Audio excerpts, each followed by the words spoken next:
It's so good to see everybody, all these faces. I have been here since last Tuesday, and the way I know that is that's about how high the pile of clothes in my room is. So, I'll be here till July of next year, right around when this week ends. Elvis is the type of person whose week is 9 days, because he's the king of rock and roll. And also, we did 9 days because the Beatles had that song, 8 days a week. Well, we got 9.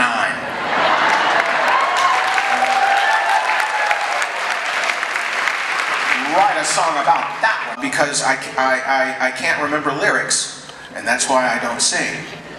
I'd rather do this spontaneously than learn lyrics, because you guys know the lyrics better than any of the singers. And if they miss one note, you're like, oh, he didn't say the. He didn't say the. We have got some amazing things. And last night, how many of you were able to see the 68 comeback special? Oh my goodness. We're going to talk about Aloha. We're going to talk about the 68 special, and we've got a lot of guests standing around back there. Got them in little gates that they'll be opening the door and shooting them out here. But the first one, they said, Tom, who do we start with? And I said, oh, we need to start with like energy, right? So the way to do that is you start by dancing. And get ready, because here's how we're going to start. Just like Little Egypt did in the 68 comeback special. Take a look at this video. You saw her last night. She walks, she talks, she crawls on her belly like a reptile. Oh, there she is. Oh my goodness. So,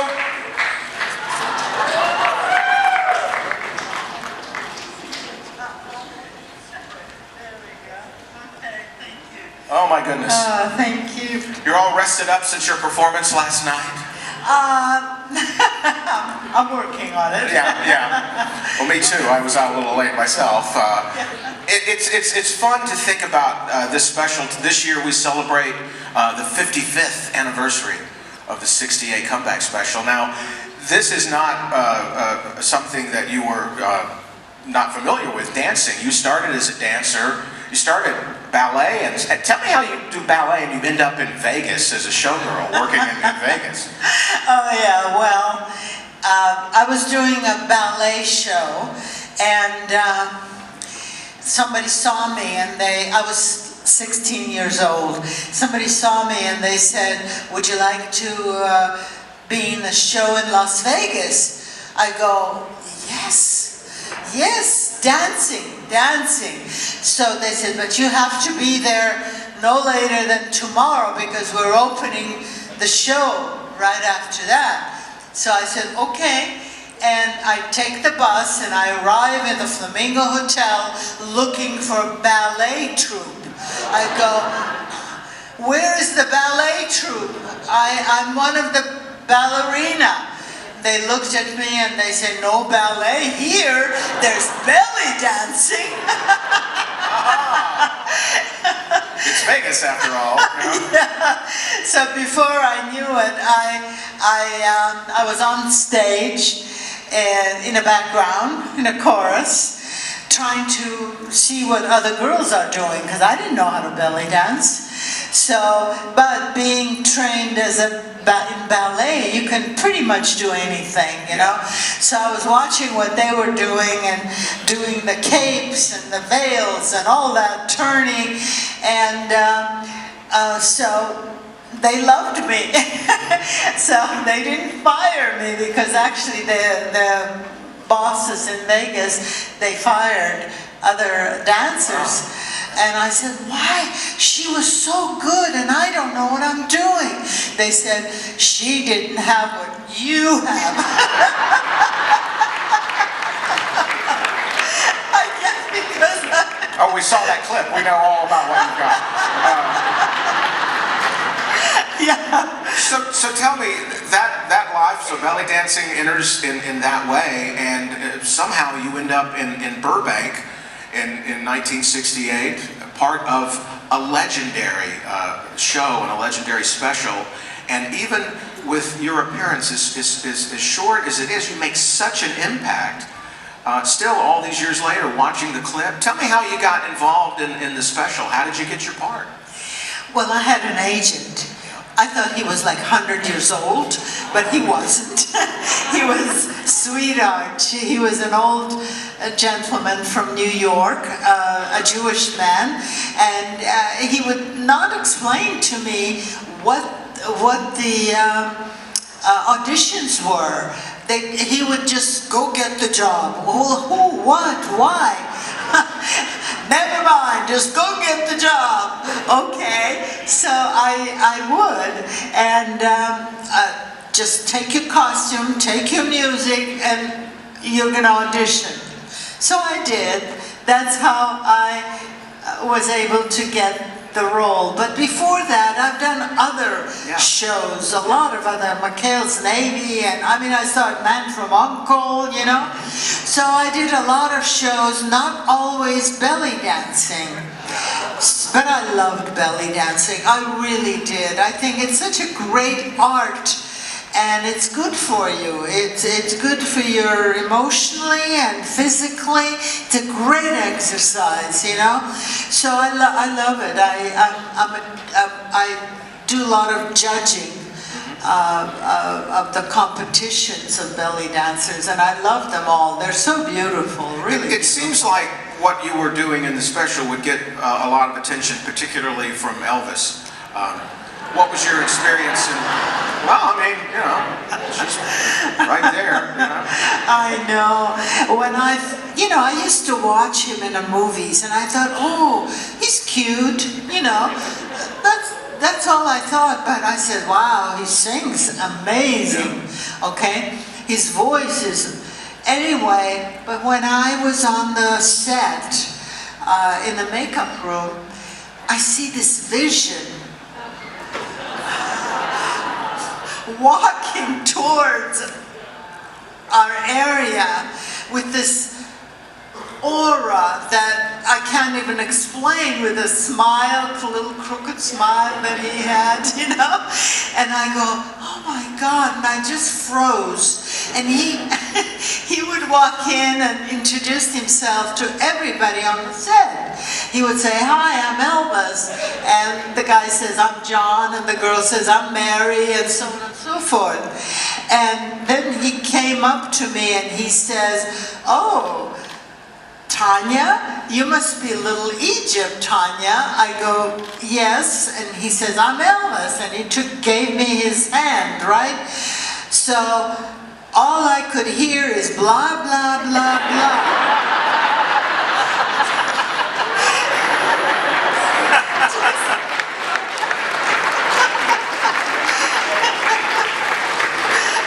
I didn't know what he was saying. And he says, blah, blah, blah. I go, yes. Blah, blah, blah. Yes. Blah, blah, blah. Yes. Tanya? Yes. He says, can I have my hand back?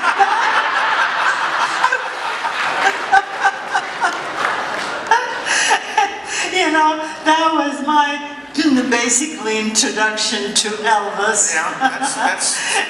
Later on, of course, there were other issues going on. We were supposed to wear something in our bellies, right? Because it, I don't know, censorship. You have to cover your belly button. I don't know. So, okay. So I had like a little ruby. But every time I moved, the ruby would pop out. Okay? And poor Elvis had to sing, right? And he would have to stop singing. They had to glue the thing back on. And he would start and back and forth. Never, ever did he complain. I worked with a lot of other stars, even Bob Hope and so on and so forth. Lots of great people. And they were all prima donnas, you know. If anything like that happens, they would run in the dressing room. Call me when you're ready, you know. Okay. But not Elvis. He would crack jokes. He would just say funny things and laughed and never ever complained. Yeah. You know, Yeah. that was Elvis.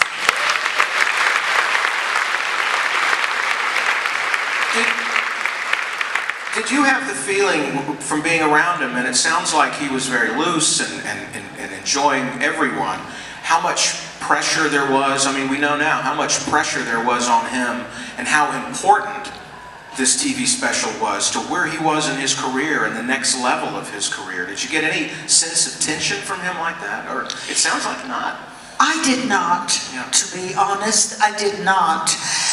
But because I never had a chance to, at that time, to talk to him very much. Yeah. The only thing I've noticed that he had a photographic memory. The first day he came, he introduced himself. He says, "Hi, I'm Elvis," and so on and so. The next day, he remembered people's first name, and there were a lot of people that he met, Wow. you know? He was amazing. He impressed me every time, you know? Did you see him again later after the special? Yes, I have. Almost 2 years later, he was at the International Hotel performing in a main room, and I was in the lounge, and there were other acts there. I was an opening act for them, and so one day somebody said, "Elvis is in the audience." I go, "Oh, well," before I go on stage, you know. So I go and I said, "Okay, I'll go say hi to him." So I go, and he was so sweet. He got up and we talked, and I said, "Oh, you came here to see Checkmates?" Because they were the big attraction at that time. And he says, "No, I came to see your show." No pressure there. So I had to sing, because the show I had to sing and dance and so on and so forth. And I was nervous. I'm going to sing in front of Elvis? Whew. I went and put the sexiest outfit I could. And, you know, to my surprise, after I finished singing, he gave me a standing ovation.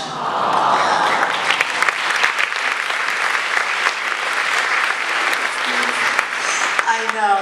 And, you know, we had some conversation afterwards because we both worked in the same hotel. He was a very spiritual man. Also, he was very picking my brain about acting. Because when we were talking, I said I was involved in the theater and so on and so forth. And he says, "Well, what do you do? How do you learn? What is the best advice you can give me?" I said, "Well, the only thing I can say is if there's some actors who are talented and they're doing a great job, but then there's some fabulous actors who have a training. And I said, if you can possibly get involved in a theater group, you will learn a lot how to handle some dramatic roles, which he was interested in, you know. And so we had a lot of great conversation like that. Yeah. It seems like all these years later, your love of Elvis is still evident of how he was as a person, so incredibly clear to you. You've written a book. You've come out because, and I've got a copy of this, and I've one of the writers of the 1968 Elvis Singer Special, Mr. Alan Bly, is here. Alan Bly, along with Chris Beard, was one of the great writers of this and helped formulate the plan for it. And so let's have a hand for Alan Bly, a TV legend.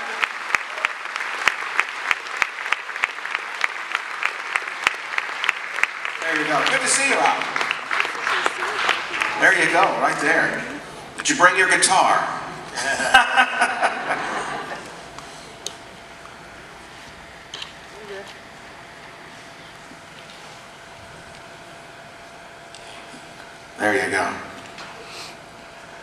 called you a TV legend. There's so many people that are a part of this show today that have worked with you before. Jay Osmond was so excited you were going to be here. You've done so much, but all the show you worked on the Smothers Brothers, Andy Williams show. He was the voice of Cookie Bear on the Andy Williams show. Worked with Super Dave Osborne for years, and one of my favorite shows. But you and Chris Beard worked on this 1968 special. And how did you get the job? I know Steve Binder was the director, but how did you and Chris come to work on this special? Well, we had promised one another that we would, once we got a chance, whatever one of us got our first break, would bring the other one in. And I got the first break. He was doing Laughing, I was doing the Smothers Brothers, and they thought that these guys were kind of cutting-edge variety show producers, writers. Yeah. And we ended up getting this is a wonderful audience. Oh, these people, you got up early today, folks. Wow. You're wonderful. One of the things about this special that is interesting is we see it now as a completed product, but at the time, you and Chris were trying to find a way to tell Elvis's story. How did you come up with the idea of kind of telling his life? Well, we spent 6 weeks with him every day and listening to him. And he told us every story that he remembered of his life. And he told us the ingredients of his life. And he told a remarkable story. Yeah. That life, that small town that he came from and the struggles that he had.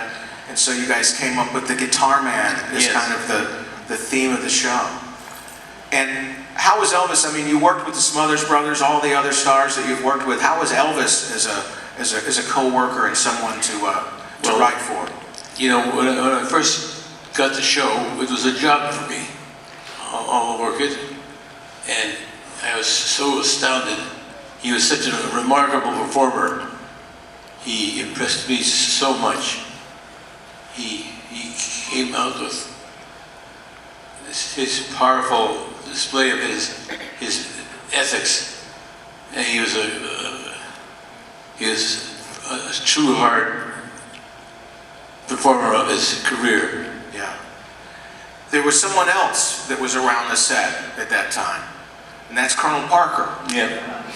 And I remember Steve Binder and Billy Goldenberg had some things to say about Colonel Parker. What say you about the presence of the Colonel? Well, the presence of the Colonel, Chris and I had planned a meeting with the Colonel. We were going to meet with him at the end of the 6 weeks, and we were going to explain to him what we had an idea for the series, for a special of series, and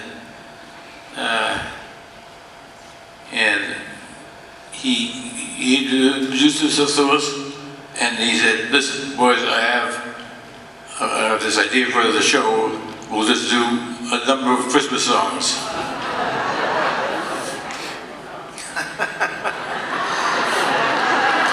And who's going to stand up to Colonel if he says that, right?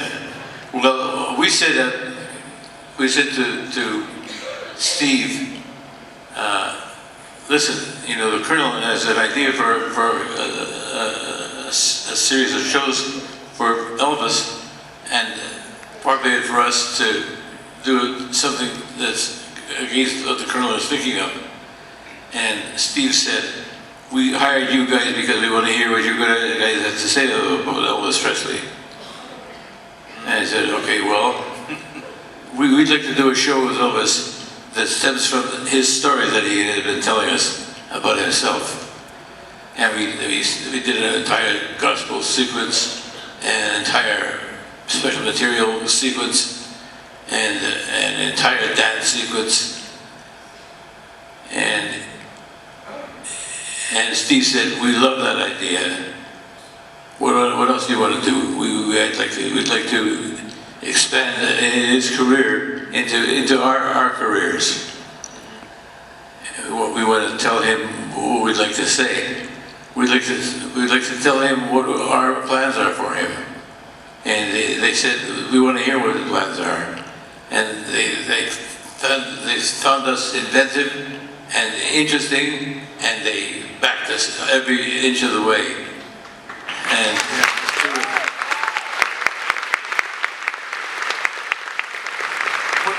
when I talked to Steve Bender those years ago, he talked about that Elvis had a trust of himself, of Steve, and of you and Chris, and really let you see who he really was, and that you were able to take that and make it into a story. And like you said, Steve had your back to keep you. But Steve had to balance working with Colonel and working with Elvis and the network over here. I mean, he was really somebody that was, you know, dealing with a lot of that while you guys he was terrific. Yeah.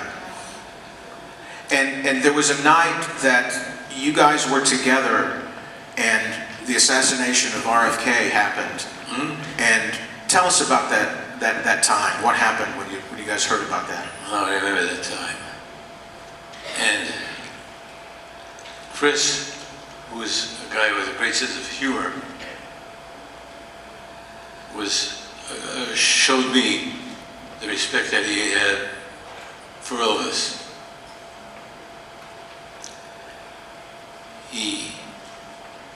When the chips were down,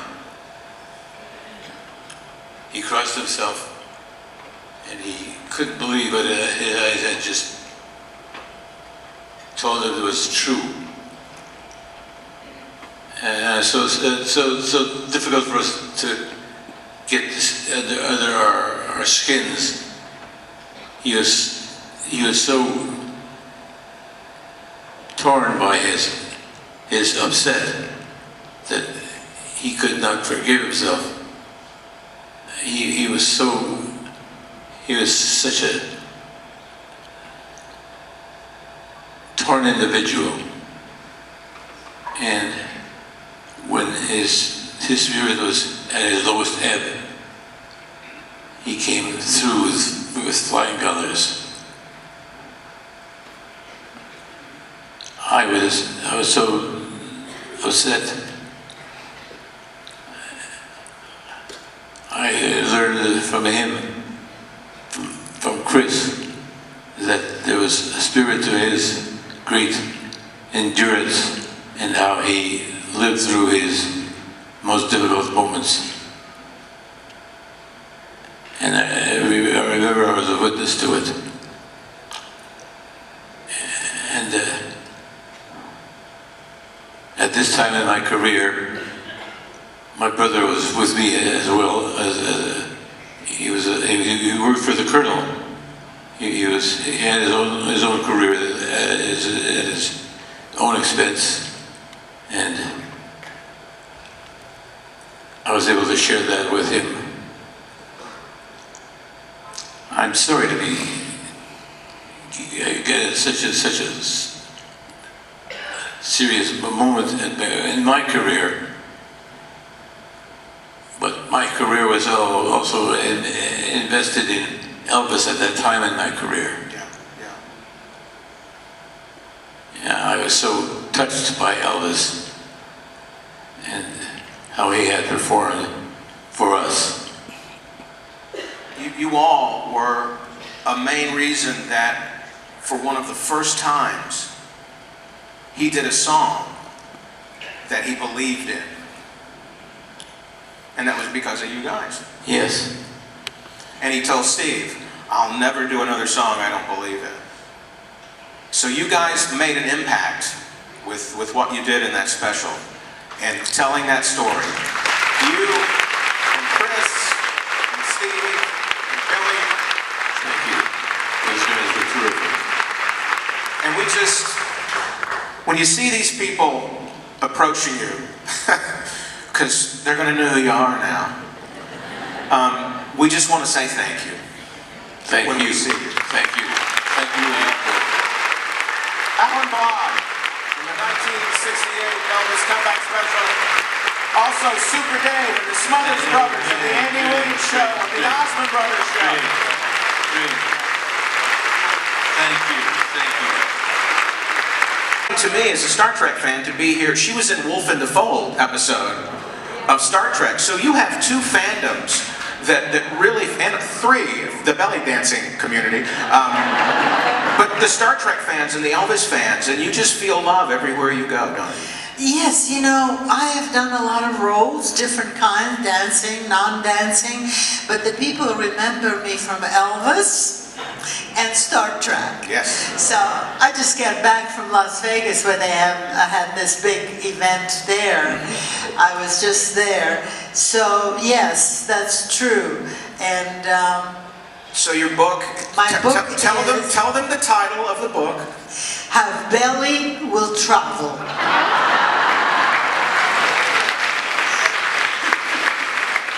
She didn't have to clear that title. No one else had that title. It was hers. Tanya's going to be signing autographs after the show this afternoon in the Lightning Lounge, I believe, or the Jungle Room Bar over at the exhibit space. And I'm sure you'll have that book for the fans.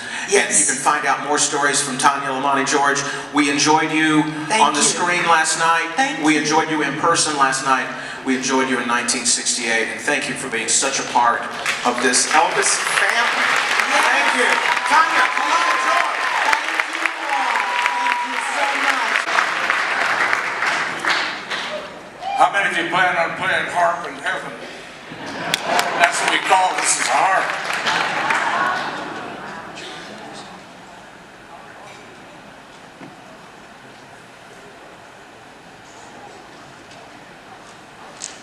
Mike has played with all kinds of artists, Ricky Nelson, the Everly Brothers, studio guitarists with the Beach Boys, the Jackson 5, the Monkees, the Coasters, Sonny and Cher, and Mr. Francis Albert Sinatra, and a guy named Elvis Presley. Mike Deasy from the Wrecking Crew.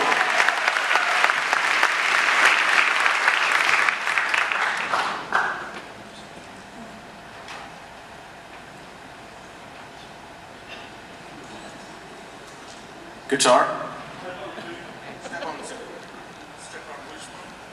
Don't ask me. Hello.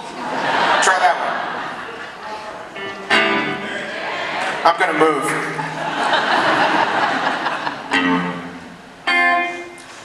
1958. I was 17 years old. And my summer job in high school, I went on the road with a band called the Coasters. And we had a song there. Take out the papers and the trash. You don't get no spending cash. You don't spend it for long. You ain't gonna rock and roll no more. Yakety yak. Great poetry of our culture. Who knew that 10 years later, I'd be playing guitar with the king of rock and roll. And it's been a great adventure, and you can start that track. I'm ready to do it. Crank it up.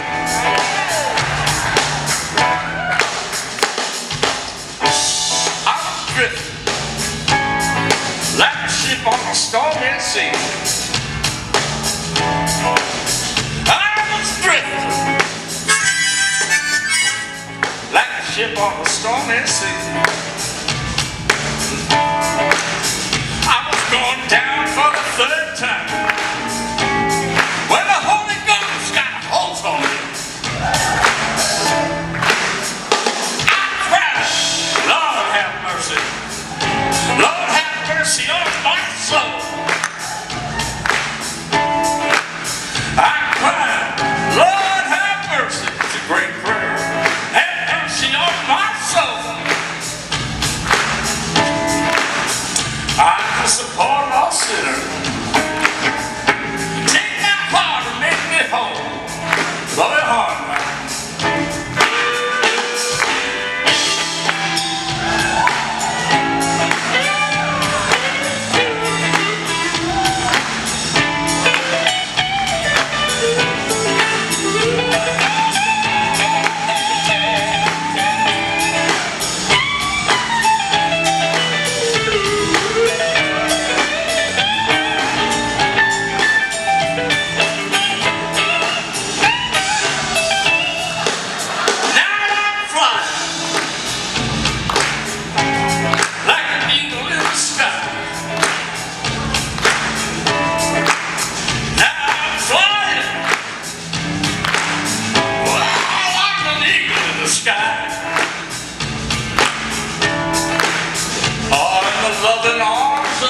Savior. Forever I'm gonna fly. No more drifting. I finally found my way. No more drifting. I finally found my way. In the arms of my Savior, forever I will stay.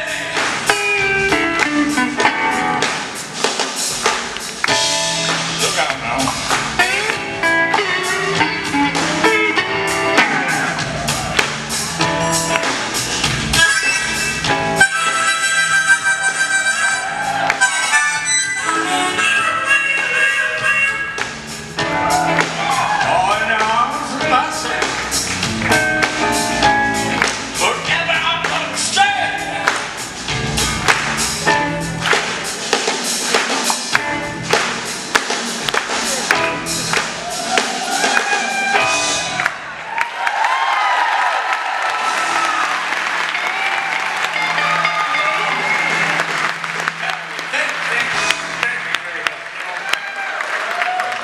There are three things about the heart of Elvis Presley that I learned being with him. I worked on 40 of his recordings, 2 of his movies, and that great '68 special. The special was so special that it took the love of God in him and gave it to another generation. The three things I learned from Elvis. He loved music, but he loved people. And he was one of the most generous people that I was ever with. And then the third thing is he loved God. You know, when he sang a song, he sang it to you as though you were the only person in the world. And you received it just like you were the one he was singing to. What a gift of God he had. And I loved last night when the choir sang. That's one of my favorite songs we did on the TV show. Some of the music we recorded ahead of time and then played along with it and did it, and Elvis would sing live. But when we were recording, he was there. And a lot of the music was wide open, nothing on the paper hardly, you know. But he'd get out and dance and sing in the middle of the recording. And it was inspiring to everybody. I kept my music from one of the sheets of music. So you can see him with it and me on a picture. I've got the pictures. But I kept the music and I had him sign it for me, knowing that someday it'd be something that would be important to me. And so I made copies of it. And on our sales table, there'll be copies of it for you, and pictures of Elvis and I, and 68 comeback t-shirts, and some CDs. There was a hurricane destroyed our church, and all the money from whatever we do selling that stuff will go to helping the church.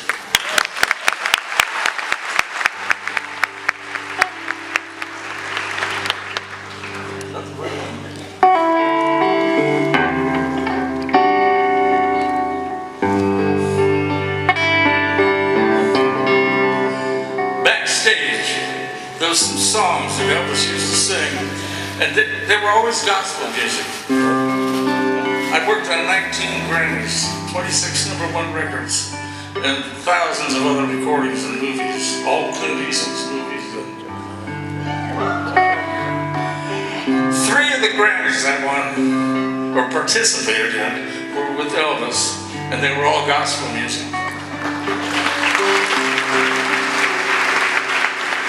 The songs he liked and I loved was that we would do backstage together. On a hill far away, there's an old rugged cross,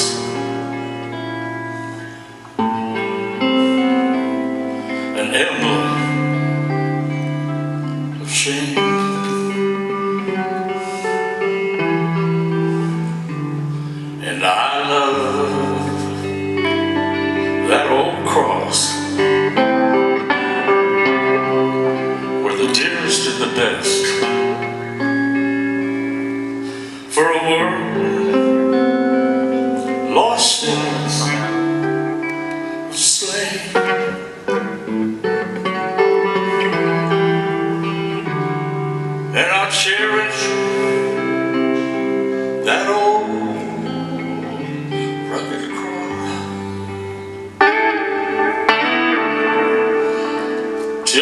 trophies.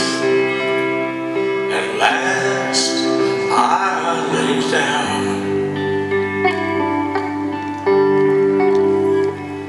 I will cling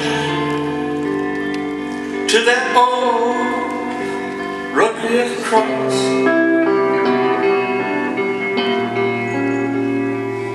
I will exchange it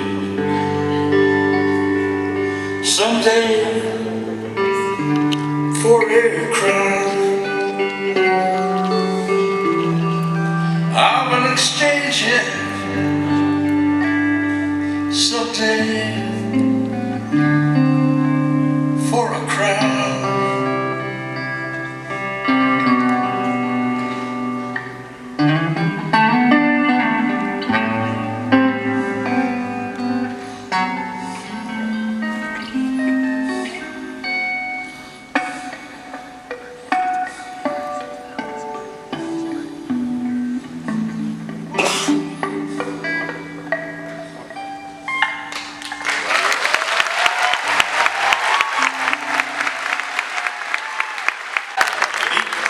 Elvis loved God, he gave his heart to Jesus. You remember the song? He said, I'm saved. People, let me tell you, I'm telling you, he was saved.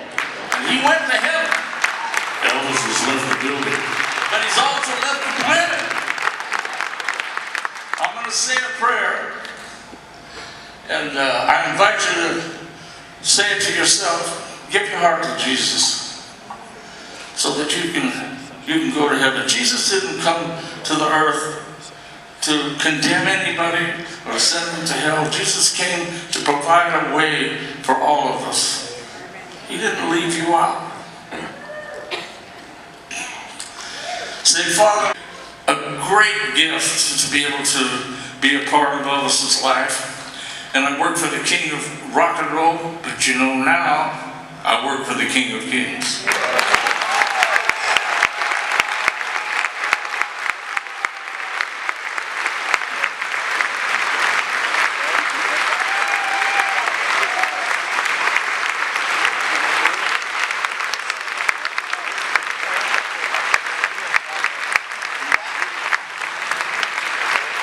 Has been run over with a lawnmower.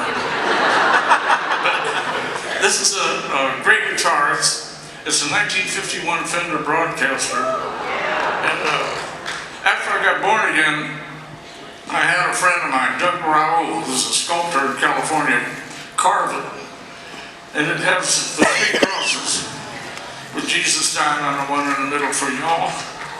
The empty tomb with the stone rolled away. And Jesus risen from the dead, surrounded by the angels. And on the pit guard it says, God so loved the world that he gave his only son, that whoever believes will not perish. John 3:16. This isn't the guitar I played at the special. That's a 59 Stratocaster. It's also carved. And we're going to be auctioning that guitar off. So the money will go to the church and help rebuild it online. So watch for that.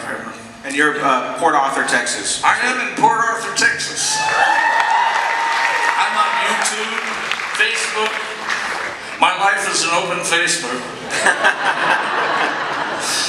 I just want to ask you, because you were in the studio, one of those privileged musicians that was in the studio with Elvis. You've been in the studio with a lot of singers. Yes. What was it about Elvis in the studio that was different, not only with how he approached the song, but how he interacted with the musicians? Well, that was he was so comfortable with musicians. I was doing a live album with Johnny Rivers, and we were rehearsing for it. It was Joe Osborne and Hal Blaine and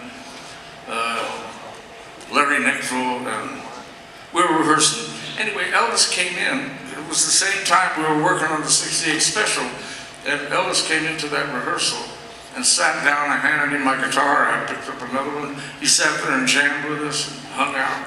And he was just really comfortable with music and with musicians.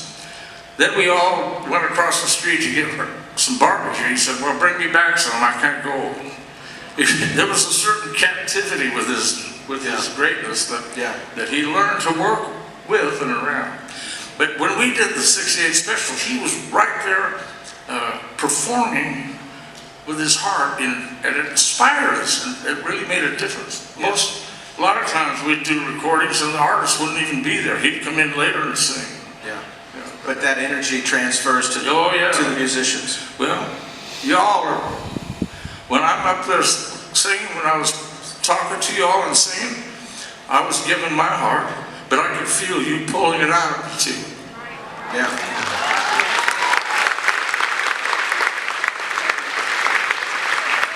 What do you think about this? Elvis left us in '77, and here we are in '23, right across the street from the mansion, and it still seems to be, people are being touched by the music. He left something on the planet for us. He left us a piece of his heart, and it's still here. Yeah.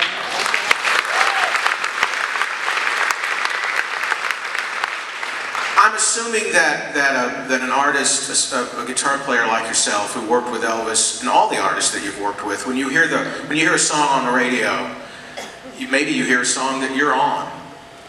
What do you think about when you hear an Elvis song? Maybe one you're on or not on, but just when you hear that voice. Well, the first thing I think of is, I'm the guy you've always heard, but never heard of. But we were riding over here from the hotel in the shuttle, and the lady that was driving the bus got up and sang happy birthday to everybody. And then she said, now if you know this song, sing along. And she played one of Elvis's songs, and everybody on that bus knew that song and sang it. And it was pretty wild. Yeah. We're just a big family. All these yeah. Elvis brought friends together, people from different walks of life that were around him. He was friends with the janitor, friends with the president of the bank. That's right. And he continues to do it. He continues to bring people around. These people, when this show's over, you want to say hello to. You're going to be back at the Jungle Room Bar back there with your table, and like you talked about, and all the proceeds of what you are going to be offering them is going to your church in Port Arthur, Texas. You continue to carry on the great work you're doing, and thank you for being there in 1968 in that studio. It was part of God's plan. There you go. Mike Easy. One more small thing. Elvis Presley made the guitar our country's instrument. And I'm thanking him for it. Mike Easy from the Writing Crew.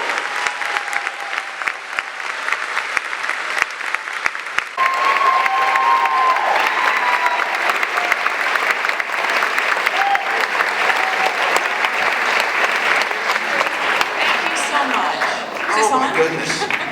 I hope you got to hear some of what Lee had to say about it. You know, I didn't, but he came back and told me that he was talking about when he was in the dressing room and Elvis was talking to me on the phone. Yeah. And like the only place Elvis could go for privacy was to go in, and the door was closed and the phone line was under the door. But how great is Lee Majors, you guys? He's such a wonderful human being. I did The Fall Guy with him a couple of times. That's right. Yeah. I starred on that show with him, and he's just he's as nice as he appears to be. He's just kind and generous, and a little known fact, he actually paid for my wedding with Bruce Jenner. He does want his money back. He paid for the wedding. I don't think I'm kidding either. No, I'm kidding. I was just talking about you've come to Tupelo before and been a part of the Tupelo Elvis Festival, and we talked there, and you got to go out to the birthplace to see Elvis's birthplace. That was amazing. And to come up here and visit Graceland then, and we've spent a lot of hours over the last few days up at the mansion, and I think for those people that were not lucky enough to be among those that went on your tours, What was that like for you to be back in that home? You know, it was bittersweet, very nostalgic, you know, when you go back to where you have lived for 4.5 years and all the incredible memories, I always like to call them rarefied memories, because I fully grasp how fortunate I am, how very blessed and lucky I am to have not only known Elvis, but to have loved him and to have been loved by him. So it was kind of nostalgic for me to go back there. And I think that for those of you who have been through Graceland, and I'm assuming most of you have, you know, you still feel his energy there. His energy is still very much there, and his essence, because that was truly home for him. He absolutely loved Graceland, and they've done such an incredible job of preserving it and maintaining it, and so it was just wonderful. It was like, you know, 2 weeks had passed, really. When I walk in, I feel like I almost expect him to come down the stairs and, you know, say hello. It must be, it was so different than, you can tell us stories about being at Graceland, but you would walk to places where, you know, like here's where I would be when Elvis would go in to see Dodger, or here's where we would sit, and to be physically able to go around and to be in those spots. And you really fed off the energy of the fans, too. Yeah, the fans, well, Elvis has the most spectacular fans on the planet. The most devoted. You guys, you truly deserve all the credit for keeping his memory and his legacy and his music alive, because it's never happened before and won't happen ever again in history that this kind of fan base exists. You know, you guys are loyal, you're devoted, you're just absolutely religious about Elvis, and he would be astounded. He would be staggered to know how incredibly devoted and loving and faithful you all are. And you know, I used to say that, you know, we do celebrated people a disservice by putting them on a pedestal and not allowing them to be human. But I feel like Elvis's fans allow him to be human as well as this incredible demigod, you know, that is on a pedestal still, but you know, we take the hits for him and we love him and allow him to be human as well. And there's a whole new generation. There's so many. I asked this earlier. You're going to be amazed by this. Who's at an Elvis Week event for? Excuse me. Who's at an Elvis Week event for the very first time?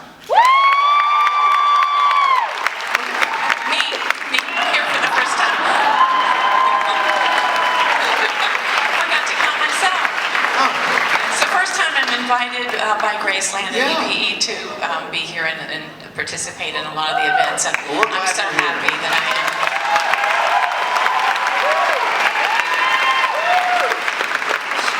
Now, as you came out looking gorgeous, thank you. As I knew you would, I was blinded as the spotlight hit this necklace. It's just, you know. I wore this for y'all. I usually keep this in a safe deposit box, as I do all the Elvis jewelry. You know, it's such a treasure for me, and the world is so crazy today. You know, I don't wear jewelry. Well, I lie. These are the things I bought myself, though. But Elvis jewelry I keep in a safe deposit box. But I thought the fans would like to see my TLC that Elvis dubbed the mother of all TLCs. So the ones that he would put around the ladies' necks were beautiful in gold, but smaller. And he designed this and had this made specifically for me. It's got baguette diamonds in the lightning bolt and round diamonds in the TLC, tender loving care. And he said, you know, you deserve this. You treat me so well with such tender loving care. So you get the mother of all TLCs. She's very sweet.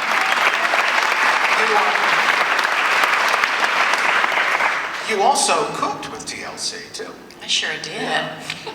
I still do for my grandchildren. Still can make a mean peanut butter and banana sandwich. Yeah. Tell us how did the official Linda Thompson way of TLC.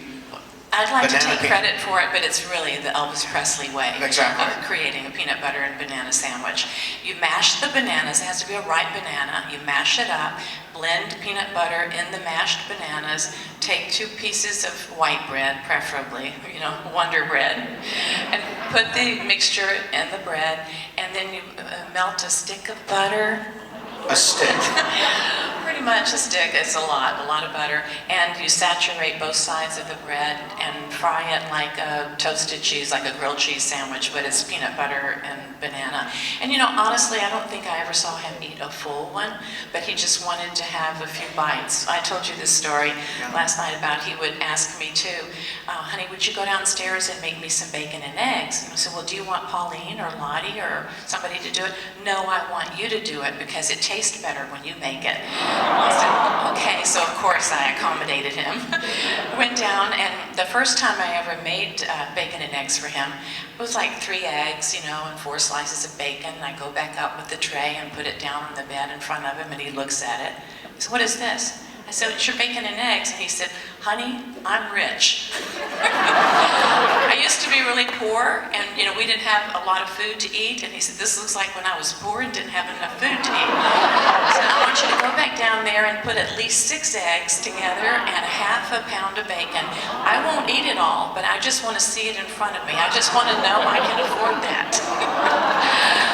So, I mean, he still felt, he had such a humility, really, and still felt in his heart that he remembered when he was poor and didn't have enough food, and wanted to remind himself now he did.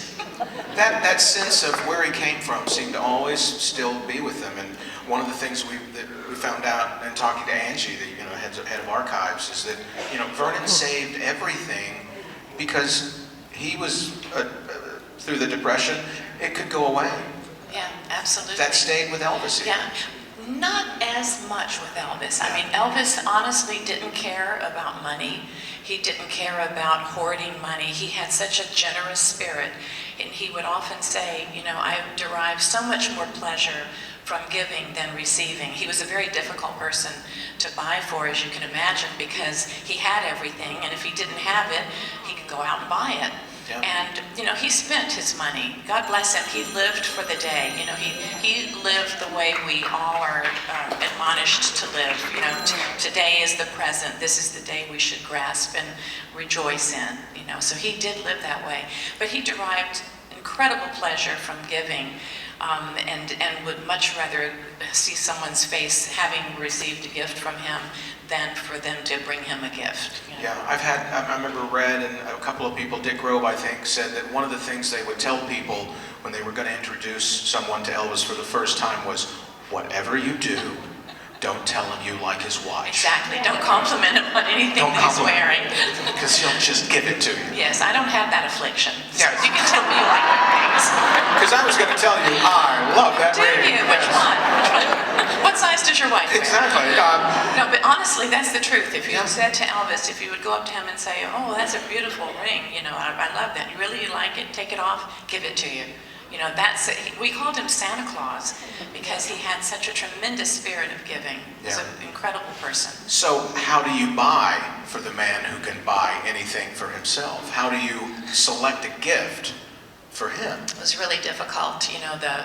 One of the best gift that I was ever able to give Elvis was the Maltese cross. You guys have all seen that beautiful Maltese cross that he wore all the time in his shows. So it was Christmas time, our second Christmas together, and not knowing that Elvis never did anything for himself, he would never indulge himself as much as he would indulge other people, I went to Lowell Hayes and I said, listen, I have this design, this beautiful Maltese cross I would love to have made for Elvis. Pave diamonds, my birthstone and his birthstone, turned sideways in a heart and joined by a single diamond with an eternity ring around those 2 hearts. Can you do this? And Lowell said, sure, I can. So I went back home to Graceland and I said, honey, I want to buy you a nice Christmas present this year. But of course, that means, you'll pay for it. But I want to do it for you.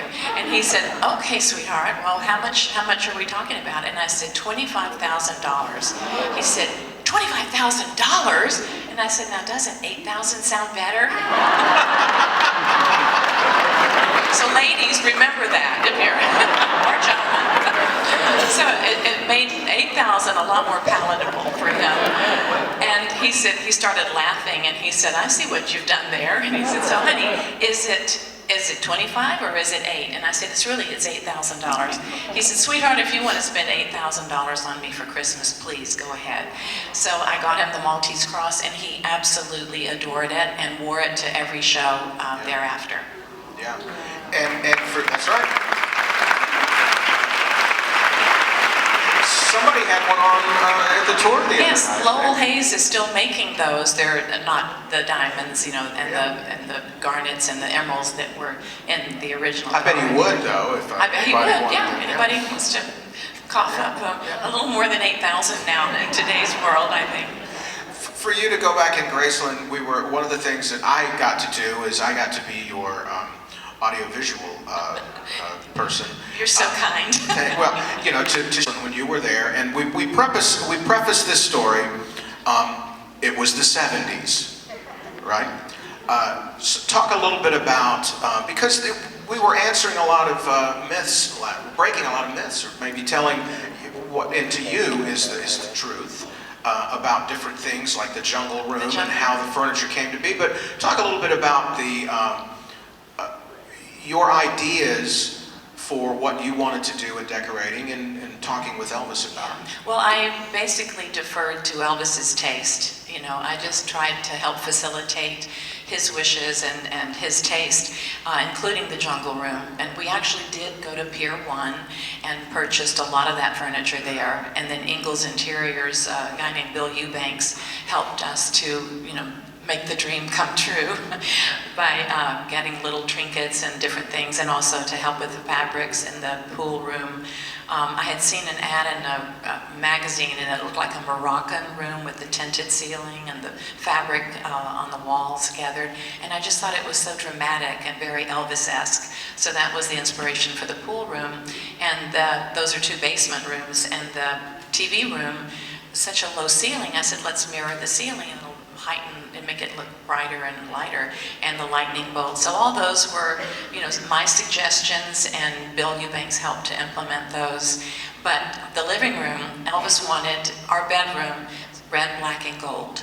That's the colors that Elvis loved, red, black, and gold, and the bedroom is still those colors. Very dramatic, very rock and roll, very Elvis. So he said, let's do the living room in red. I want red shag carpet. I want, you know, velvet sofas. And so it was absolutely deferring to his taste, which, you know, was questionable maybe, I don't know. but it made him happy. And we jokingly said, you know, it looked a little bit like a bordello, but A lot like a bordello. But it was his taste, and it was him. And I know a lot of people wish that it was left as he had left it, where he last lived, and, you know, had his taste, his rock and roll Elvis taste, you know, left there. But the jungle room, you know, we didn't call it the jungle room, it was the den. And Elvis loved Hawaii, had a terrific affinity for Hawaii. So that's, I think, how we were drawn to that furniture. But he was so cute. He said he was very little boyish. He was so much like a little child in so many ways, in the most beautiful ways. But he said, honey, I want to feel like there's moss growing on the floor, moss growing up the walls, moss on the ceiling. So we're gonna carpet all that and green shag carpeting. I said, really, sweetheart? You want moss growing up the walls and on the ceiling? Yeah, that's what I want, sweetheart. I said, okay, you want it, you got it. It was his house. He had every right to decorate it in whatever fashion he wanted. But now it's become the most iconic room in the house. Everybody talks about the jungle room. Even Mark Cohen wrote that song, you know, Walking in Memphis, and talks about the jungle room. Yeah. So Elvis had very specific taste. And, you know, he worked hard and he loved hard, and I felt like he deserved to have his wishes come true. So that's why, you know, we decorated it in the fashion that it's decorated. On one of the tours, it might have been the first night, I was kind of at the back of the group, and you were up at the front as we walked down that little hallway from the pool room up the stairs to the jungle room. And I could just hear you up front going, there's the moss. Growing up the walls. You've all been there, right? Yeah. So you know what I'm talking about, you know. But you can imagine him with the beautiful inflection, in his voice, honey, I just want to see like moss growing up that wall, moss on the ceiling. Okay, sweetheart, you want it, you got it. And the moss is still there. And how many of us have tried to talk our spouses into, can we carpet the ceiling? No, we can't carpet the ceiling. And by the way, credit to the Memphis carpet industry in the 70s who could install carpet on the ceiling. No kidding, and it's still there. They did a great job. Yeah, that's amazing. Oh, and the stained glass peacocks, I should point Yes, that out. yes. That, aren't they pretty? And that did remain. Those have remained there, as well as the climbing roses at the front door, which I designed, and the P above the front door. So I love stained glass. I have stained glass at my house in Malibu. So when we were living together, I said, honey, this would be beautiful going from the living room into the music room if we could put stained glass peacocks. And he loved the idea because Elvis was a peacock. Even with the little capes that he would wear and come out on stage and spread the cape, it was like a beautiful peacock spreading its feathers, And he had a lot of pride and dignity, when he walked, and he just had his own presence and charisma. So I said, you're a peacock, let's put peacocks there, and they are so beautiful. Yeah. And so I was really happy to see that they're still there and still looking beautiful, and also the stained glass in the front door. Gorgeous, gorgeous. And I'm glad you guys get to enjoy it too. That's fantastic. And you can wear them now from Lansky's. You can wear the peacocks. Yeah, I That's gotta go pretty cool. shopping. Yeah. One of the relationships in Elvis's life that you observed, and we've heard about it, but I loved hearing your memories of at night or when Elvis was waking up to go out for the evening, his always taking time to visit with Dodger. Yeah, it says a lot about his character and the depth of humanity that, he embodied. His grandmother lived with him. We called her Dodger. Sometimes he called her Grandma, but 95% of the time he called her Dodger. So we would be going to sleep at 8 o'clock in the morning. Dodger always got up at 8 o'clock in the morning and got dressed and put her little makeup on, pulled her hair back in a little bun, put her house dress on, and would walk to the kitchen and sit at the kitchen counter for breakfast. And, we would come in and say, good night, Dodger, and she'd say, good morning, son. So she was good morning to us, but good night to her, because we were going to bed, so our hours were totally turned around. But he was so loving toward her. He was just an inordinately affectionate human being anyway, and he needed a lot of affection, and he needed to give a lot of affection. So we would go into Dodger's room, and we would sit on the side of her bed there. I know you've all seen the little bedroom. We would sit on the side of the bed, and her rocking chair was right in front of her closet and across from the bed. And he would hold her hands and talk to her and kiss her on the top of her head, and she'd dip snuff. so he didn't kiss her on the lips. But she was the cutest little woman, and she looked the same in her 80s as she did in her, 50s when they were in Germany. I see those photos, and it's unmistakably Dodger, just as she looked when we knew her, when I knew her. But she was quite the character, and I know that Elvis absolutely adored her. Yeah, and you bring up a subject of something that I've been told this week to ask about, and I do this at the behest of women that wanted to know. We're talking about kissing, and am I supposed to kiss and tell now? well, you can kiss and whisper.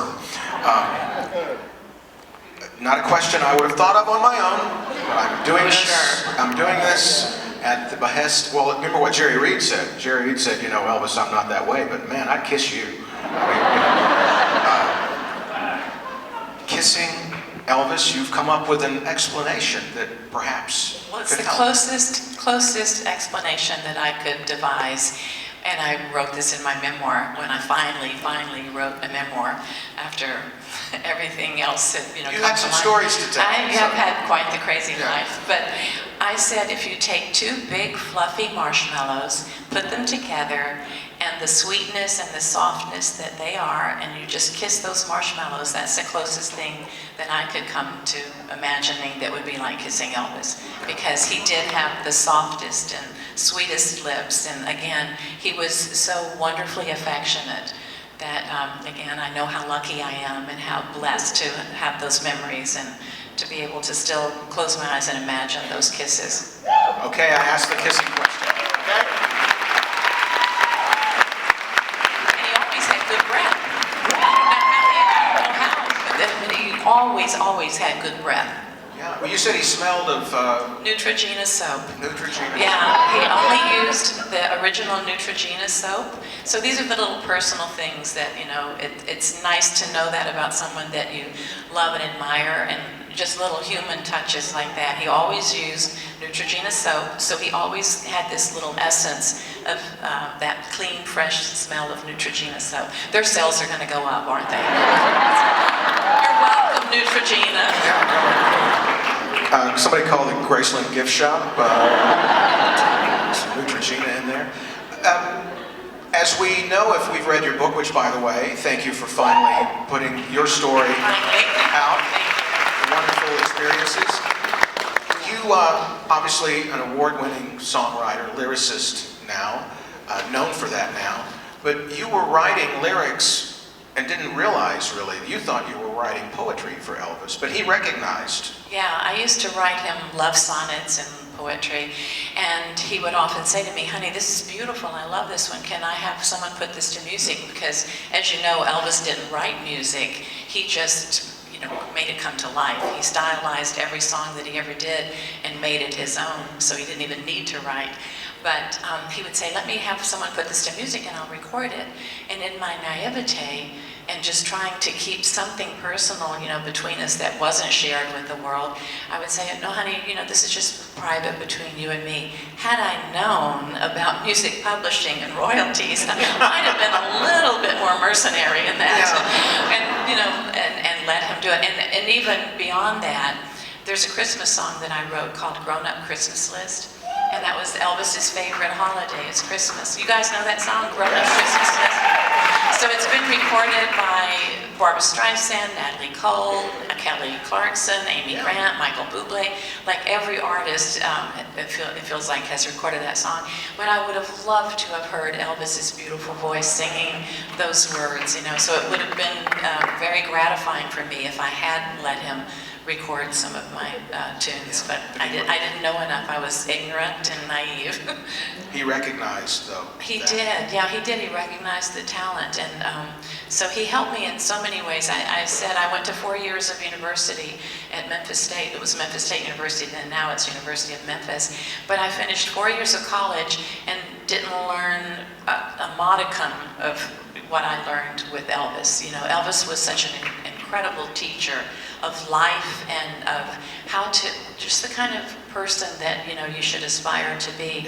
And I was going to tell you too, when I was writing my memoir, I waited like 40 years, after Elvis passed away.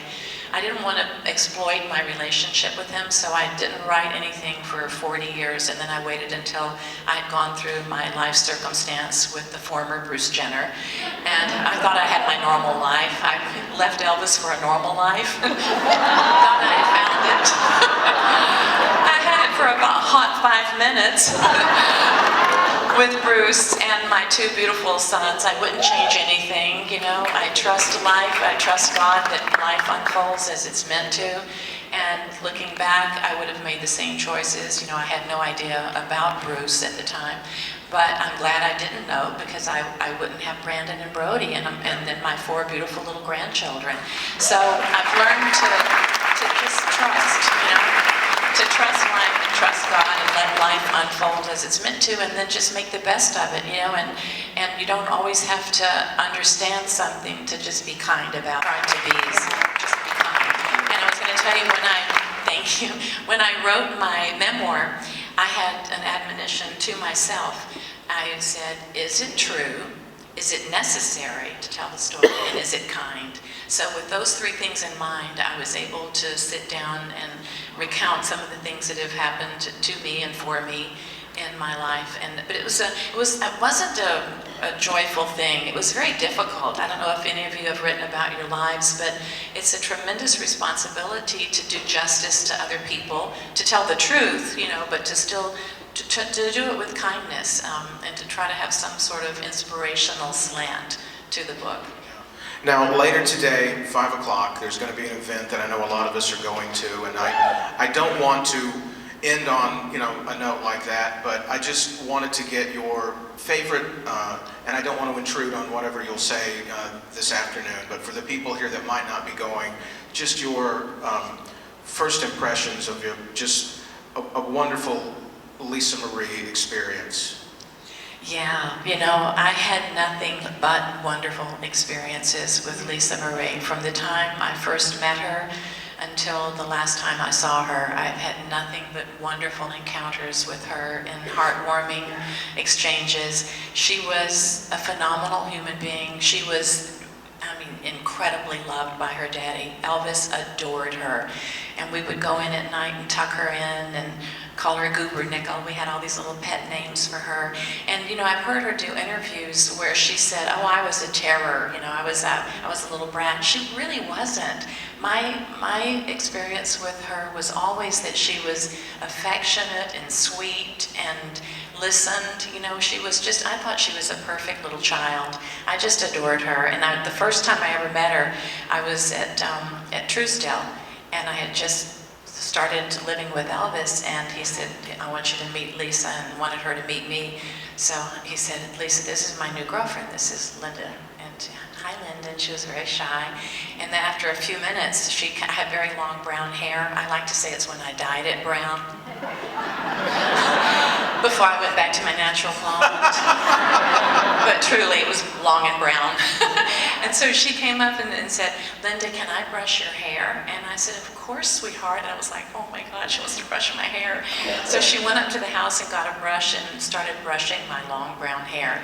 And that's how we very first met. And our relationship was solid and lovely the entire time I knew her. And I found her to be exquisitely beautiful and so talented and so real. I think the most resounding thing about Lisa Marie is that she was so authentic, and you never had to second guess how she was feeling. Sometimes, to a fault, you go, honey, don't bring it down a little. But she was so authentic, so honest, and I loved that about her. You never had to wonder where she stood on anything. Well, thank you for being a part of that this afternoon.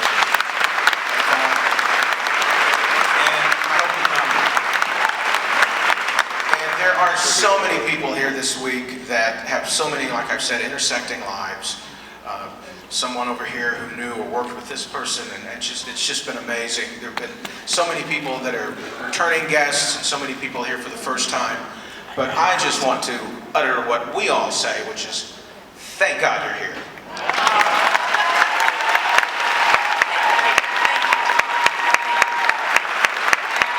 It's about time. Linda Thompson. Thank you all so much for loving Elvis and for keeping his legacy and his music alive.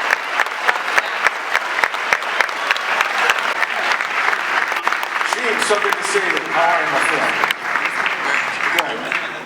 We got on the phone a week or so ago and started talking, and I think it was 30 minutes before we mentioned Elvis, because I was bringing up all these different things that you had worked on. But we're here to talk about the '68 special, and tell me about how you got the job. Steve Bender's kind of the guy that gets hired as the director. When did you jump on the train, as we talked about? We did, Elvis was the... Hold that up just a little. Elvis was Elvis was the third show we did together as a group. So everyone who did the show knew each other very well and liked each other. And so we had no trouble talking to one another whenever we had to. And it was very enjoyable to work on. Now for you, in this, Chris is dealing with Colonel and Elvis. Steve is dealing with Colonel and Elvis. Chris and Alan are trying to figure out what the story of the show is going to be. What is the process of an art director? Well, the process, I did most of my things through Steve. Steve would have the meetings with the writers, and so on and so forth. And then he would come to me and tell me what they would like and what they thought. And then it was my decision on how I did those things. Okay.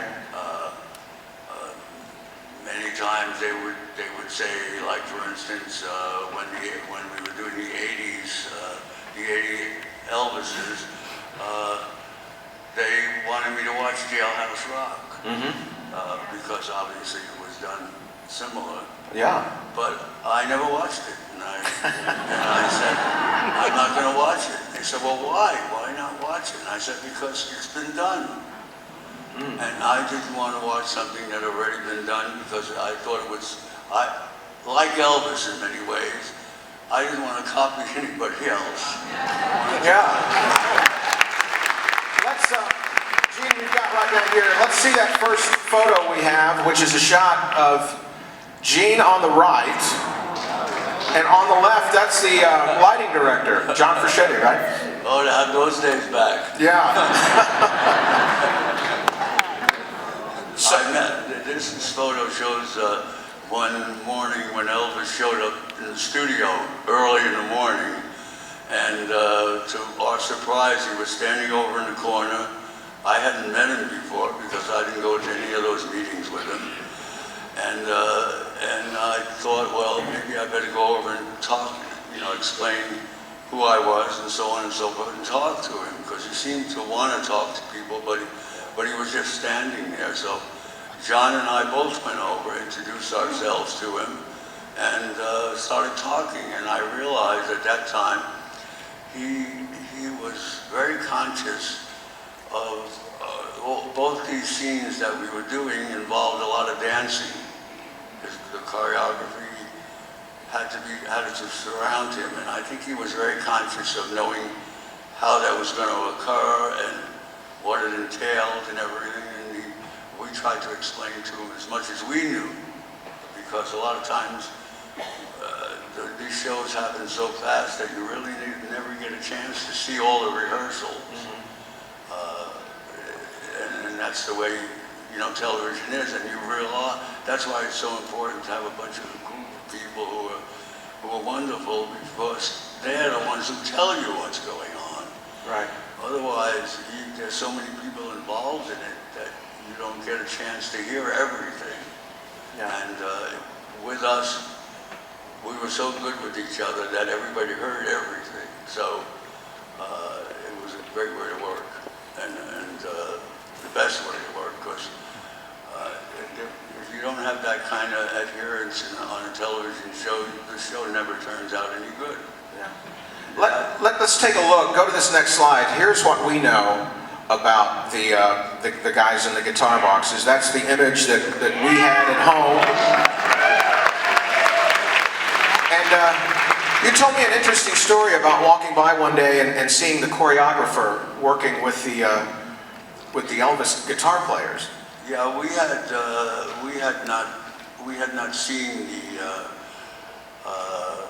the rehearsals of this particular scene, because you're talking about 80 people, and at that time I think they were being paid $50 an hour to work or whatever it was, and so hiring 80 people for the duration of the show would cost a lot of money, and almost impossible. So instead of doing that, they were hired, right the day before we did the show, and the choreographer had to choreograph them all and things like that. But prior to that, we decided that this structure that was built, we had to chain it off to the ceiling so that it would be stable, because we didn't, there was so many people on it. And if you look at it, there's no big X's in the back of each thing, or nothing going triangular across it, which means there's no bracing that way. It's braced up and down, and we're talking something 24 foot high and 60 foot wide. Wow. And 80 fellas in it. Well, anyway, when we finally saw the rehearsal and everything, we had already changed it off, but when we saw the rehearsal, we realized 80 people moving in one direction was not a good idea. And so we had to take everybody off of it, put them come on the stage again, and the choreographer had to re-choreograph the whole scene. It had never been finished. Yeah, it would have been part of TV history. He told me that we were talking about it, and I said, it reminds me of what I read, that when soldiers are marching, when they get to a bridge, they get out of step, because soldiers marching across a bridge could bring it down, just that rhythmic pounding. What gets me about that image of the guitar players and Elvis is how it started. And you gave us some imagery of your sketches, of your concept of what you wanted it to look like. So we all know what it looked like there with Elvis and all the guitar players, but here was what was in his mind. Take a look at this sketch. That's what he saw. And I love this at the bottom. So the show, as Alan has told us, is morphing as they're looking at it, as they're producing it. At this time, you must have envisioned this as the closing of the show. Well, the problem, it was really 4 sets in one. Yeah. That was used to support the Elvis letters. You know, that you just see the red letters. Yeah. Elvis. And that was used, this was used also for the gospel section. It was all broken up into pieces and put together as a gospel. And so it actually, I had to think of 4 different things at once to do this with this. Multi-use, yeah. And that's basically why the structure was the way it was too, because it was designed to work in 4 different places during the show. Everyone thinks probably that there's a lot of money in television, but at that time there was very little, and budgets were, you know, you had to adhere to a budget whether you liked it or not. I decided at the beginning of the show that I didn't want to do any of the show real. All of the scenes that you see were all hand-drawn, and then they were taken and cut out of plywood. All of the scenes were cut out of plywood and all put together as a scene. But there wasn't anything in it except for maybe a garbage can or a box that was real. Everything was created from scratch.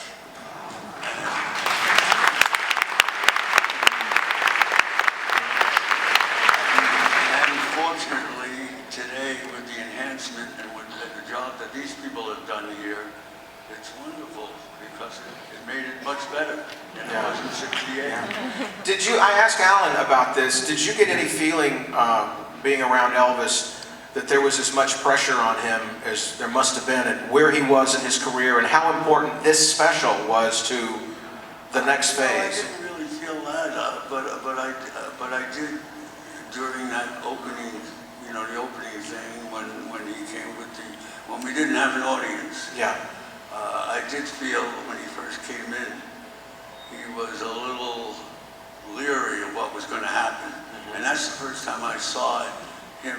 Other than when he was doing the beer thing and those things, which he was, obviously something was going on mentally. He never mentioned it, he never acted. But during that time when he did the thing with his fellas in the round, yeah.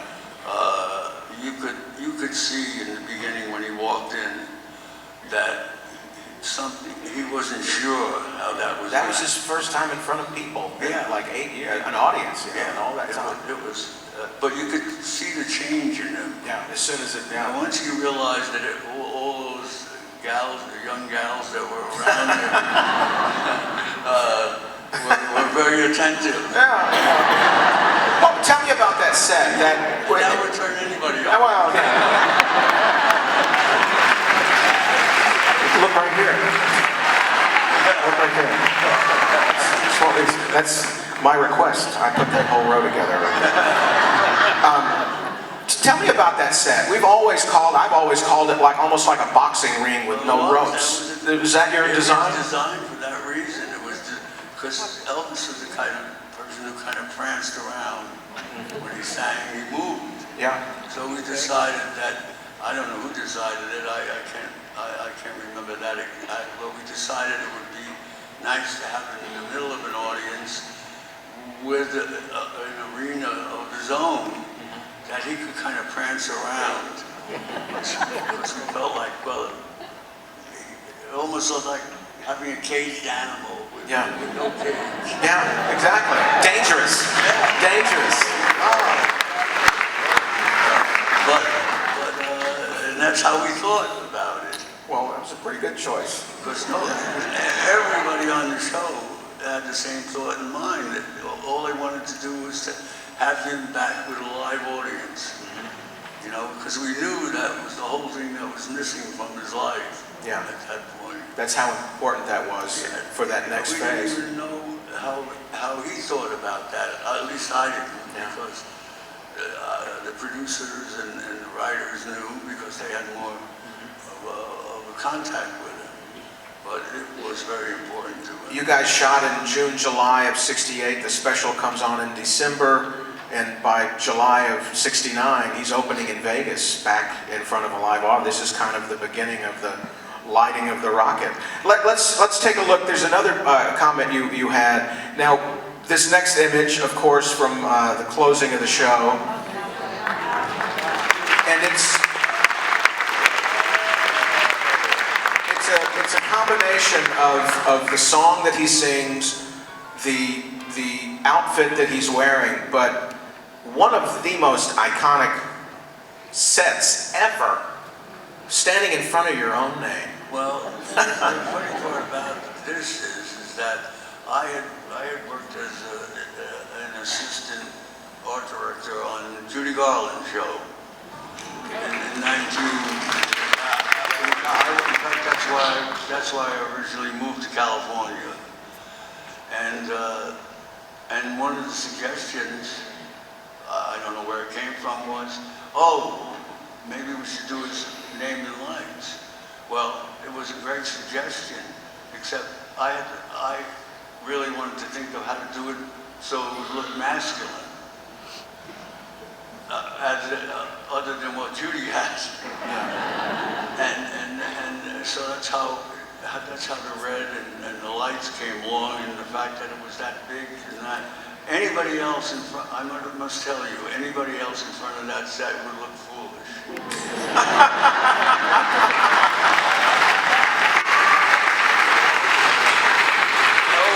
Elvis, anything that I did, Elvis could pull it off.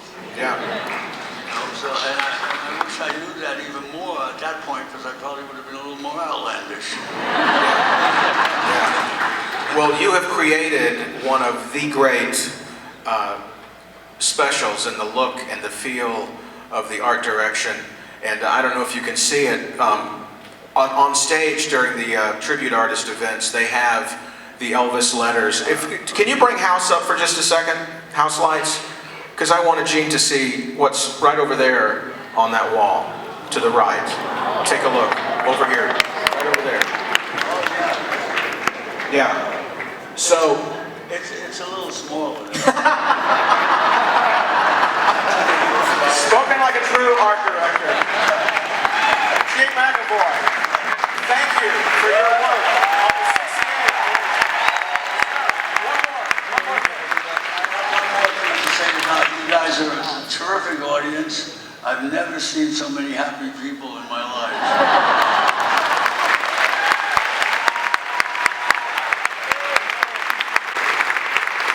Nice to meet you in person. And yes, how are you? Good to see you. We have, I kind of set it up there for you. I didn't give away too much, I don't think, about the story. I said Elvis is drafted and goes off to boot camp and encounters your father. And actually had known your father. Yes, he had known my father from before. My father was a disc jockey in Dallas. And Elvis, I believe, was on like a tour giving out his 45 singles to, to radio stations to promote his songs. Yeah. And Daddy met him, and right away knew that he was a very special performer. And Daddy became friends with him and said, if you're ever in Waco, Texas, we'd love to host you at my home. This was all in Dallas. He was working in Dallas at the time. Let's bring up that first slide and we'll see Elvis in uniform. Yeah. And your dad. What do you think it was about your dad, Eddie, that bonded the two of them so closely? So quickly, really? I think it was because my dad was a little bit older, and Elvis kind of looked up to him and trusted him. And he was a family man, so he felt like he was stable and had some amount of success in his life. And Elvis looked up to him, was my understanding at the time. Yeah. And there's another image here. Let's go to this one. The one, this became a very famous photo that sometimes your dad's in it and sometimes he's kind of... Yeah, Daddy remarked that the AP wire put this picture out but cut him out of it. And it was his very first picture ever taken with Elvis. And so he was pretty disappointed that they published it without him in there. Do you know where this was taken? Where was this? This was in a little restaurant in Oak Lawn, Dallas. They had been shopping, and Elvis had just bought the hat and some shirts, and someone had called in and reported that Elvis was there, you know. And so Elvis had gone in, he was having a bowl of chili and some saltine crackers, and a reporter just came in, you know, and said, "Can I get your picture?" You know, so he got his picture right then and there. And then they made a little story about Elvis being, you know, shopping on Oak Lawn. Yeah. Now that was the Dallas years. By the time Elvis gets drafted, where is your family then? Where might I go? In Waco. Yeah. Yeah, I like that. Yeah, we were in Waco, and Elvis was stationed in Killeen, which is just about 40 or 50 miles from Waco, and he was at Fort Hood, and he was there for his basic training. Right. And he would do anything to get away from the base sometimes. Yeah. Legally. Legally, it was all cool. No, he liked to have downtime, you know, because there were always people around him and trying to get something, even, you know, in the Army. And so one day he shows up out of the blue during the week, and he has a little bandage on his finger, and he said he had gotten hurt in camp that morning, you know, and he had to take the day off, so he brought all his friends, and his girlfriend Anita Wood was with him. She was just a lovely lady. Elvis had a tendency to kind of just drop in on your family. So. Yes. Yeah. Yes, he would. And while he was there, and this is one of the parts that I'm so excited to tell your family story. I mean, some people know about it, but I just love sharing with these fans that you guys have home movies with Elvis. Yes. And we have a few of those. Let's roll this first one here and see what we have. Looks like I saw that hat. This was the very first time that Elvis had visited us. And this was, I was just a little, you'll see me, I was just a little bitty thing. And what I remember most about this evening, because I was so young, was that there were all these people in the house. It was late at night. There was smoke in the air, you know, there were people just everywhere in the house. And it was after one of Elvis's concerts in Waco. Daddy had gone to the stage door and said, you know, "I'm friends with Elvis." And they go, "Yeah, sure you are." And he goes, "No, I really am." And he goes, "Go get him and he'll, you know, tell you." So Elvis came to the store, side door, stage door, and said, "Come on back." So after the show, he and his band came to our house. Yeah. And that brings us to our next, I'm not sure the timeline, but Okay. I think we're Army now. Yeah. This was the day Elvis had hurt his little finger, and you can see he has a bandage. And he goes, "Yeah, I can't do the job today. I've hurt myself." So he was still in uniform. All his buddies were in uniform. Anita was with him. And my mom had put out some little snacks for people, you know, cheese and crackers and pickles and olives and just whatever she had. And there's, yeah, so pretty. Well, he can't do army work with a broken little finger, but everything else. Oh, and there's my kiss.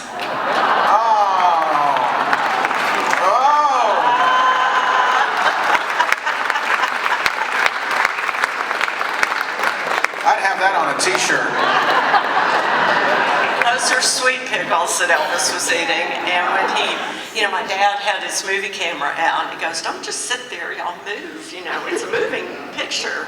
You know, so that's why we waved. And then Elvis, you know, kissed me, and his lips, I know this is weird to say. Not here. Hey, I was only 5 years old. Okay.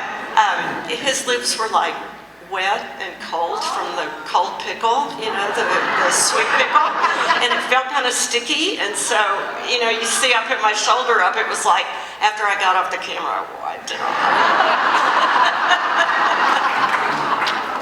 You lost the audience right there. You just lost the audience. I love your family story because he seems so comfortable knowing that there's a camera there, and knowing and kissing Anita and kissing you, and just safe with a normal family. I mean, there was a part of him, I think, that was very comfortable at a time that he must have been thinking, am I going to have a career when I come back? I mean, because there's Am I going to have to what? I'm sorry? What did you say?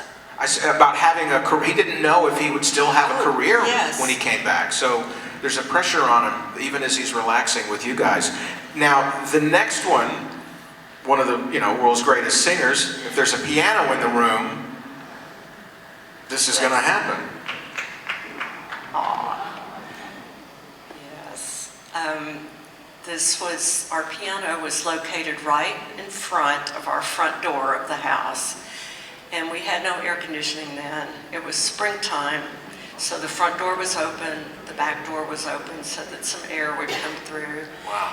And Elvis was sitting there playing the piano right inside of our house, just a few feet, from our front porch.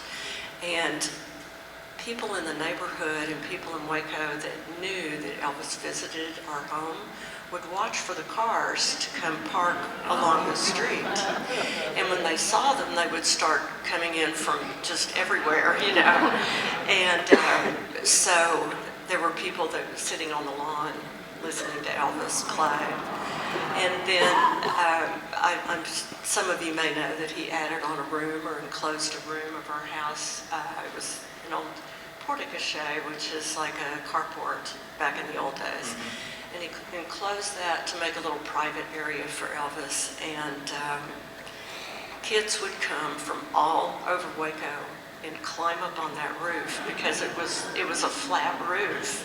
And they'd like stomp and try to get in the windows and see in the house. And it was crazy. We had to unlist our phone number. Wow. Now, next up, let's go to your den. Okay. Pink and black were Elvis's favorite colors at the time. So those are the colors that Daddy used to decorate the little room I was just telling you about. And he always had Elvis's favorite cigars there for him to smoke. I think they were little Tiparillo type of thing, yeah. You can see the picture of Elvis in the background and my father as a DJ in the middle. That looks like the hat that they bought in Dallas all those years before. Uh-oh.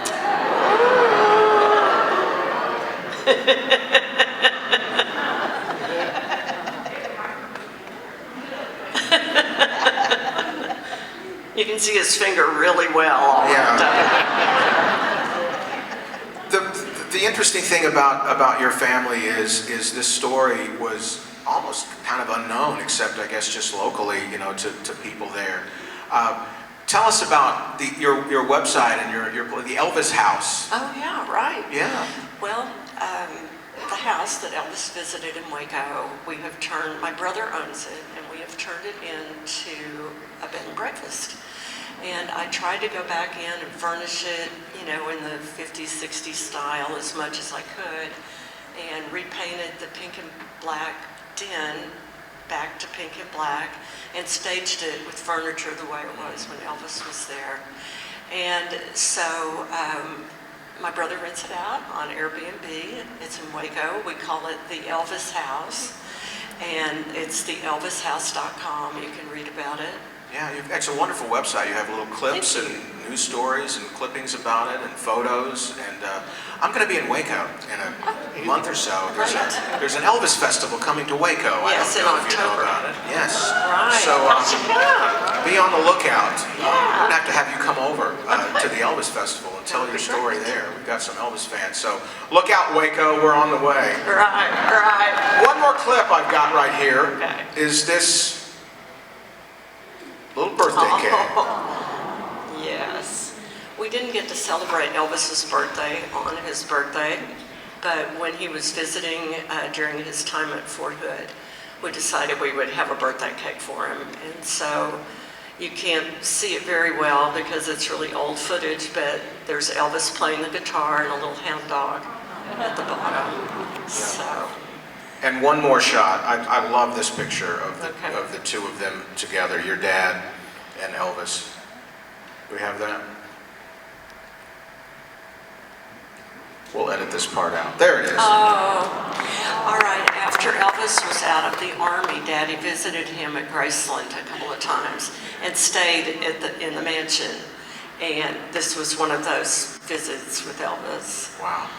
In the early 60s, I think it was 60 or 61.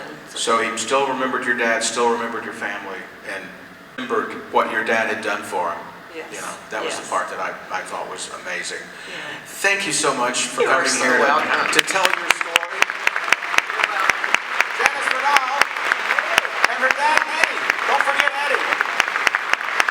And you've got a book. Oh, say that? You can order the book on our website if you like, and we'll autograph it and send it to you. There you go. Thank you. Janice.